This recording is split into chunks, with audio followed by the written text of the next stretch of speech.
Hello, it's me, Robin, with Simple Food, Simple Life.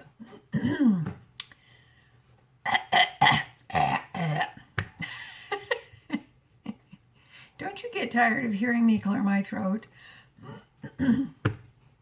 I do. How the heck are you? I'm getting ready to make my supper, and I'm in my kitchen.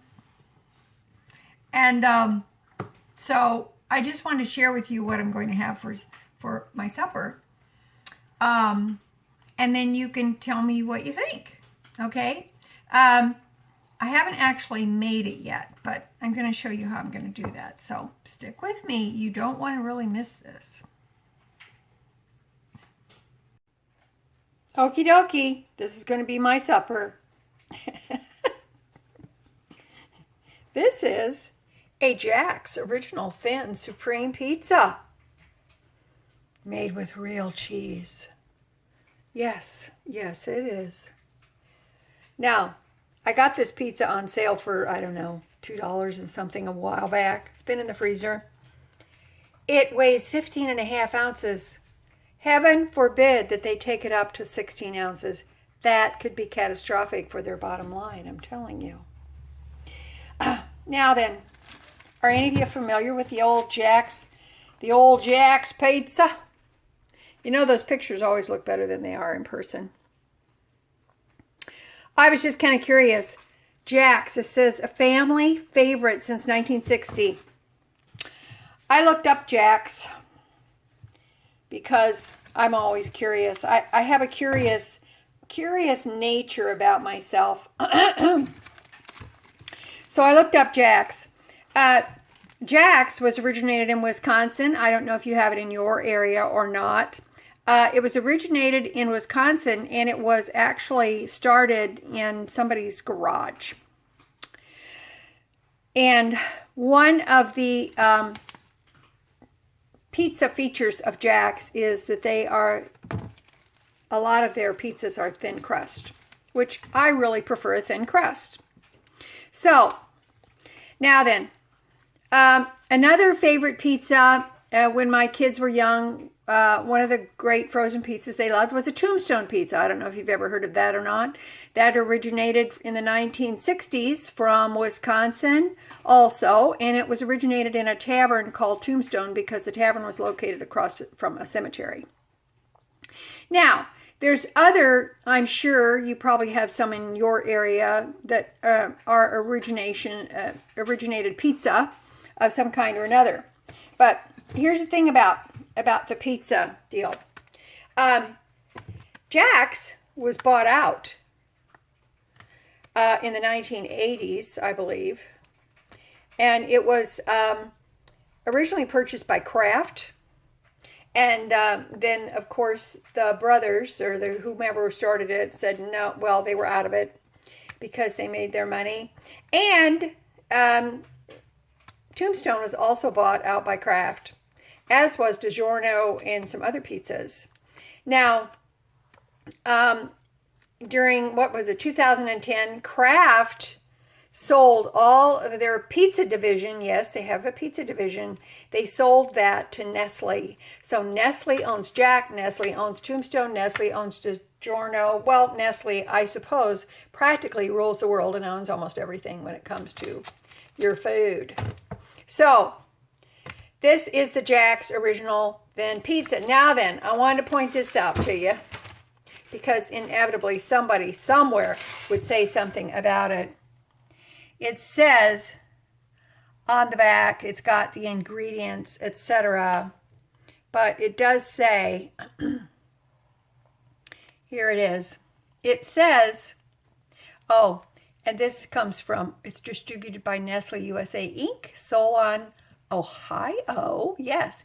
And it contains a bioengineered food ingredient, yes. Okay, so what does that mean? Okay, engineered is the most recent word for GMO, genetically modified. Okay, so now then, I looked that up because somebody always likes to say something about it. Now here's the deal about the old genetically modified. everybody acts like, they try to act like that's been kind of a recent thing. Actually, it hasn't been a recent thing at all. This is what happened. In 2018 or 2019, I don't know which, the USDA decided that they were going to make the labeling uniform on all products, as they've done periodically throughout the years. That's why you've got the calories, the vitamins, the fiber, the blah, blah, blah. So they came up with this ruling that this is what's going to have to happen. However, it was going to be voluntary in 2021, and then in 2022, it was mandatory. So if you had not gotten with the program by 2021, they were going to bring the hammer down in 2022 and make you label, make manufacturers labels say bioengineered food, not GMO. However, if you notice, a lot of products still say non-GMO. That way they want you to know that they don't have to put that on their products, because their products do not contain GMOs or bioengineered food.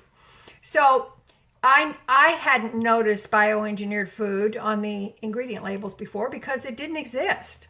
So of course, in 2022, it was like, what? What's this? All this bioengineered stuff. No. And then you would see videos and people would come on and say, you know, they're putting bioengineering food in our food. When did they start doing that? They're trying to poison us. And it's like, no. That's been going in there for a long time. And there are certain bioengineered foods that are on the list.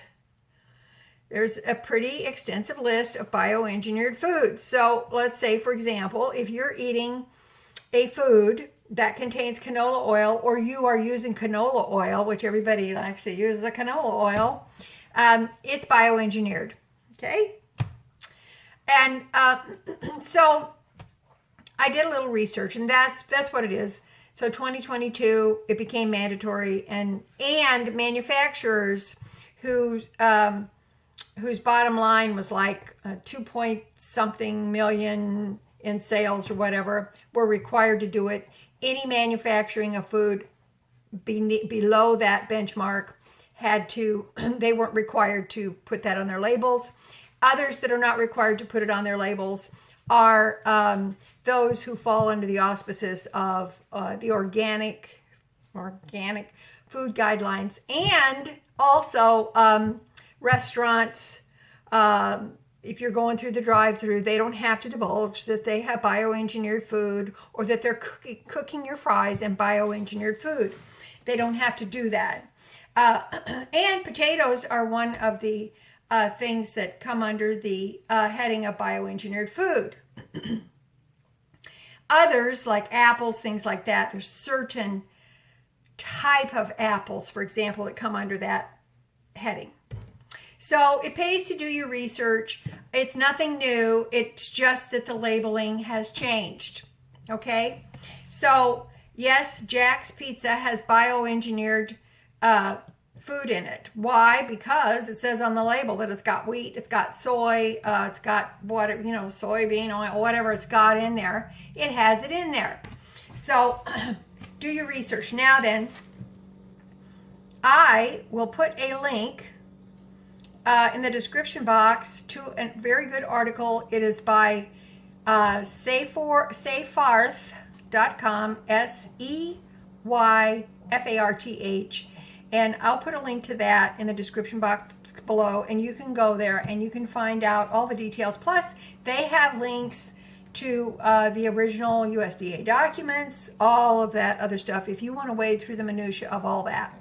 But that's the deal on the bioengineered food, of which I am about to partake.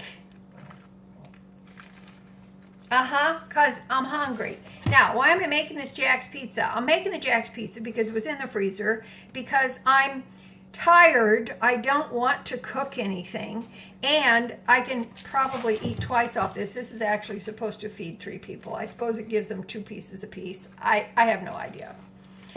But, and it was on sale. It's in the freezer. I'm going to bake it. Now then, according to the instructions for Jack's Original Thin Supreme Pizza, yummy, it is to be baked at 425 degrees for 13 minutes on the middle rack. Not on a pan. It's supposed to be on the middle rack. And I think that lends to its unique, crispy, crusty, thin crust flavor. However, I don't trust that at some point cheese isn't going to melt and fall down on the bottom of my oven, and I don't want to deal with that. As a woman once said, in an emergency situation, ain't nobody got time for that. I don't have time for that. So I don't want to clean the oven. So I'm going to bake it on my pizza, on my pizza stone. So when it's done, I'll bring you back and I'll just show you what it looks like. Come on, it was under $3. Now, normally these are like $4 something. So, you know, I got a deal.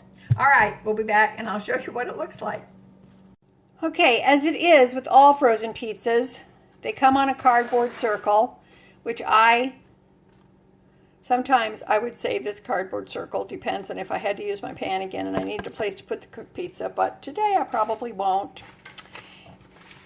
And as is required for all frozen pizzas with pepperoni, the pepperoni gets tossed to and fro, and it is required of the consumer to rearrange the pepperoni so that it is in a distribution that is of a more uniform manner.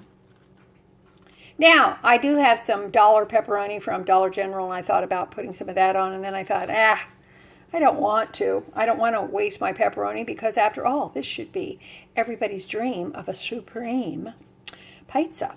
All right, in the oven it goes. Oh, wait, one is misaligned. We must move it. In it goes in the oven. I'm going to put it for 13 minutes. It may take a little bit longer because it's on this pizza stone, but we shall see. Here's another interesting fact about bioengineered food. They have an exemption whereby they don't have to disclose bioengineered food if, for example, the product, such as meat, animal products, pork, beef, eggs, etc., if the producers of those products, thus the cattle, the chickens, the pigs, if they have been fed by bioengineered products, that could be contained in the meat products or the animal products, then they don't have to disclose that. Okay? That's another thing,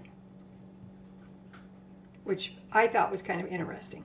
Also, there is, if, for example, a bioengineered food such as corn briefly comes in contact with a non-GMO or non-bioengineered food, then that does not have to be disclosed either. For example, if a combine goes into a bioengineered field of corn and combines the corn and then proceeds on to is used to combine corn from a non-GMO field, then they do their best to clean out the combine so that there's no GMO food in there, but that does not necessarily mean that there will not be some residue of some kind of the GMO food so that the non-GMO food will come in contact with it.